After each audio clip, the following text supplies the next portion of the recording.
Hi అండి. ఈరోజు దత్త జయంతి. జీవులు ధర్మబద్ధంగా జీవించడానికి ఆటంకం ఏర్పడినప్పుడు భగవంతుడు అవతారం దాలుస్తూ ఉంటాడు. దుష్ట శిక్షణ, శిష్ట రక్షణ చేస్తూ ఉంటాడు. అలాగే మనకు ఎదురయ్యే కష్ట నష్టాలను అధిగమింప చేసేందుకు సద్గురువులు అవతారం దాలుస్తూ ఉంటారు. వాళ్ళు మన ధార్మికతకు ప్రబోధాలు చేస్తూ ఉంటారు. అలా అవతరించిన మహాత్ముడే దత్తాత్రేయుడు. దత్తాత్రేయుడు అత్రి మహాముని అనసూయ తనయుడు. ఆయన 3 తలలు 6 చేతులతో వారికి పుత్రుడిగా జన్మించాడు. మధ్య శిరస్సు విష్ణువుది, కుడి శిరస్సు శివునిది, ఎడమ శిరస్సు బ్రహ్మది. దత్తుడి దేహంలో కుడి భాగం గురువు, ఎడమ భాగం భగవంతుడు.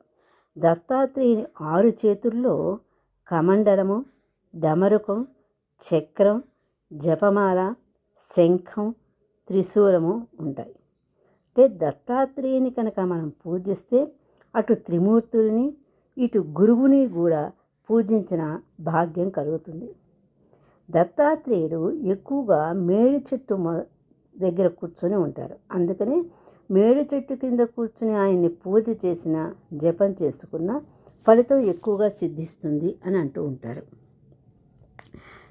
గురువులలో ఉత్తమ గురువు దత్తాత్రేయుడు. దత్తాత్రేయుడు మహా అవధూత. ఆ స్వామిని గనక పూజిస్తే ఆయన మనకు జ్ఞాన దీపమై సన్మార్గాన్ని చూపుతారు.